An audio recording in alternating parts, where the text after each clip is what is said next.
Hi guys, it's Pack here. In the previous video, I gave hints to the audience in whom the next Bokumaro would be. The clues were that they were a girl from a JRPG series made by Nihon Falcon. Their occupation is a photographer and she wears glasses. Her colour palette is pink, blue, green, bluish green and kind of like a soft peach colour. You can pause the video right now if you want to guess who this character is and unpause when you have someone in mind. If your guess was Dorothy from Trails in the Sky, then you are correct.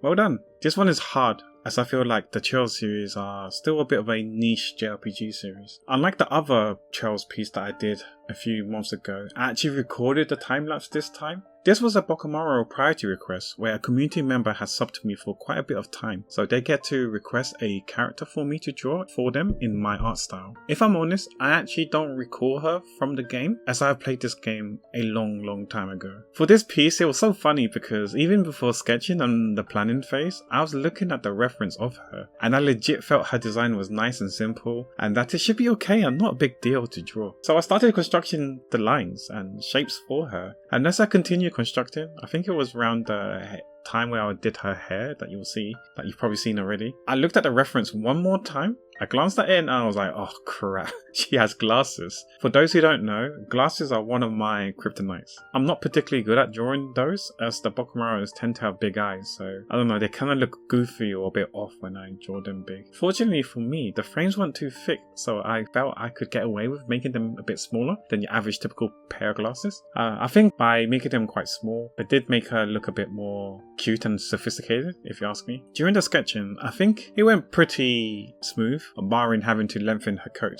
It was a tad short for my liking and was swiftly rectified. I think that was the only hurdle that I had to get over. I felt like the line art phase went fine, and as well as doing the colours. Overall, I was pleased with this and I felt the outcome was more or less in line with how I thought it would turn out. What do you think of this piece and how it turned out? Have you played Trails in the Sky? If yes, which entry did you enjoy the most and who was your favourite character? If there are any other Trails characters you would like to see me draw, feel free to suggest in the comments below. I do read all the comments and who knows, maybe one day when I don't have anyone particularly in mind to draw, maybe I'll go back to each of these YouTube comments and pluck out a character here and there and also have your name and comment in the future video.